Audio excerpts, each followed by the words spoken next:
घर असावे घरासारखे नकोच नुसत्या भिंती, तिथे असावा प्रेम जिव्हाळा नकोच नुसती नाती.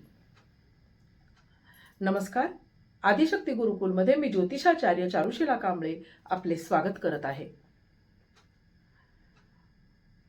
रत्नस्थापना किंवा रत्नदीप संस्कार या विषयाची माहिती आपण आजच्या व्हिडिओमध्ये घेणार आहोत. वास्तू म्हटली की वास्तुदोष हे आलेच, परंतु जेवढे दोष तेवढे उपाय सुद्धा असतातच. आणि म्हणूनच आपल्या पूर्वाचार्यांपासून अनेक दोषांवर अनेक उपाय सांगितलेले आहेत. वास्तुशास्त्रामध्ये मयमतम आणि मानसार हे दोन ग्रंथ अत्यंत उपयुक्त आहेत. आणि या अशा उपयुक्त अशा या ग्रंथांमध्ये या रत्नदीप संस्काराबद्दल डिटेलमध्ये माहिती दिलेली असते. यामध्ये पूर्वीच्या काळी अनेक लोकांना असं वाटायचं की तोडफोडीच्याच उपाययोजना केल्या पाहिजे, परंतु तसं नाही आहे. ज्या दिशेचा दोष असेल त्या ठिकाणी त्या दिशेचे रत्न जर का स्थापन केले तर तो दोष बऱ्यापैकी कमी होतो. रत्नांच्यामुळे त्या ठिकाणी एक प्रकारची ऊर्जा भरून येते.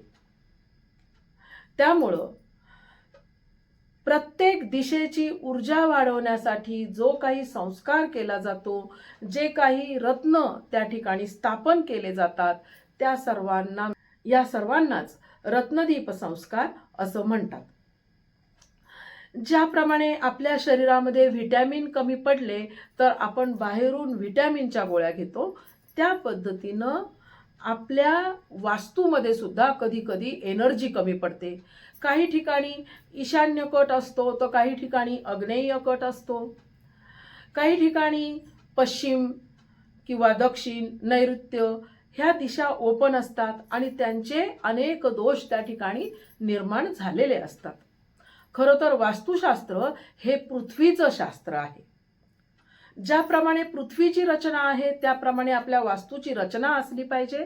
आणि पृथ्वीवर जर पंचमहाभूत आहेत तर आपल्या वास्तूमध्ये सुद्धा पंचमहाभूत असली पाहिजे.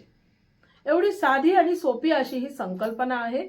परंतु आपली वास्तू आपण आपल्याच मनाप्रमाणे बांधतो आणि आपण काहीतरी चुकीच्या पद्धतीनं तिथं वास्तू बांधत असतो आणि त्यामुळं त्या ठिकाणी तिथे दोष निर्माण होतात. आणि अशा प्रकारचे जर दोष निर्माण झाले तर त्यासाठी मयमतम आणि मानसार या दोन ग्रंथांमध्ये रत्नदीप संस्कारांबद्दल डिटेलमध्ये माहिती दिलेली आहे. मयमतम आणि मानसार या दोन्ही ग्रंथांचे लेखक मयासूर हे आहेत. देवतांचे अभियांत्रिकी म्हणजेच देवतांचे वास्तुतज्ञ विश्वकर्मा महाराज आहेत आणि दैत्यांचे वास्तुतज्ञ हे मयासूर आहेत. मयासुराला सुद्धा वास्तुशास्त्राबद्दल तितकंच ज्ञान होतं आणि त्यामुळे मयासुरानं मयमतम आणि मानसार हे दोन ग्रंथ त्यांनी लिहिलेले आहेत.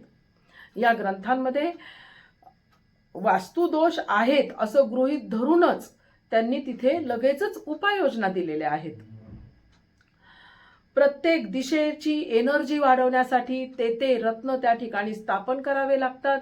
आणि म्हणून जर ब्रह्मतत्वामधला दोष असेल तर ब्रह्मतत्वामधली एनर्जी वाढवण्यासाठी तिथे माणिक या रत्नाची स्थापना करावी लागते. अनेक वेळा पूर्व दिशेमध्ये दोष असतात, पूर्व दिशा कमी झालेली असते. अशा वेळेस पूर्व दिशेला स्फटिक या रत्नाची स्थापना करावी असे सांगितलेले आहे. आग्नेय दिशेला पोवळे या रत्नाची स्थापना केली पाहिजे. दक्षिण दिशेला नीलम या रत्नाची स्थापना करणं आवश्यक आहे. तर नैऋत्य दिशेला पुष्कराज या रत्नाची स्थापना करणे आवश्यक आहे. पश्चिम दिशेला पाचू या रत्नाची स्थापना करतात. वायव्य दिशेला गोमेदची स्थापना करतात. उत्तर दिशेला मोती या रत्नाची स्थापना करतात आणि ईशान्य दिशेला स्फटिक या रत्नाची स्थापना करतात.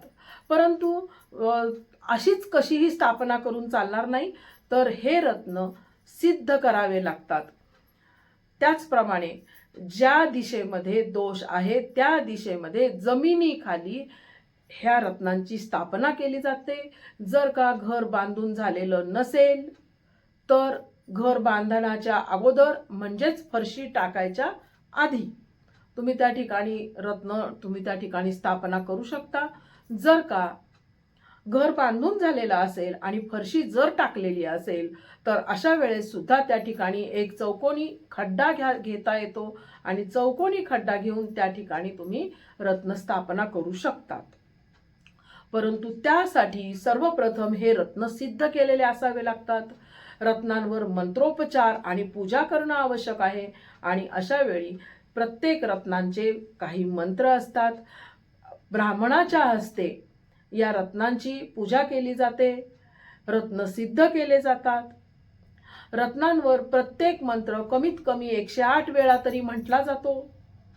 त्यानंतर त्या रत्नांची एनर्जी वाढवली जाते आणि त्यानंतर हे रत्न स्वस्तिक यंत्रावर स्थापन करावे लागतात. प्रत्येक दिशेमध्ये एक फरशीखाली एक छोटासा खड्डा घ्यायचा आहे. त्या खड्ड्यामध्ये स्वस्तिक यंत्र ठेवायचे आहे आणि त्या यंत्रावर हे रत्न तुम्ही त्यामध्ये ठेवू शकता. ज्याप्रमाणे आपण हातामध्ये एक रत्न परिधान करत असतो त्याच पद्धतीनं वास्तूमध्ये सुद्धा रत्न टाकणं आवश्यक आहे. परंतु वास्तूचा आकार मोठा आहे आणि वास्तूचा आकार मोठा असल्यामुळे त्या ठिकाणी जास्त प्रमाणामध्ये रत्न टाकणं आवश्यक आहे. अशा पद्धतीनं 8ही दिशांना 8 प्रकारचे रत्न 9च्या पटीत टाकावे लागतात. किमान 9 रत्न तरी टाकणं आवश्यक आहे. त्याचप्रमाणे हे रत्न शुद्ध स्वरूपात आहेत का हे सुद्धा पाहणं आवश्यक आहे. तर अशा प्रकारे रत्न स्थापना करत असताना पूजाविधी करून मंत्रोपचार करून रत्न सिद्ध करून स्वस्तिक यंत्रावर जर का टाकले तर त्याचा खूप चांगला फायदा होईल. वास्तूमधील एनर्जी वाढेल आणि वास्तूमधील दोष सुद्धा कमी होतात. त्यामुळे रत्न स्थापनेचा नक्की विचार प्रत्येकाने केला पाहिजे. त्यामुळं आपलाच त्याच्यामध्ये फायदा होणार आहे आणि वास्तूमधील एनर्जी वाढणार आहे. सध्या मी थांबते. धन्यवाद.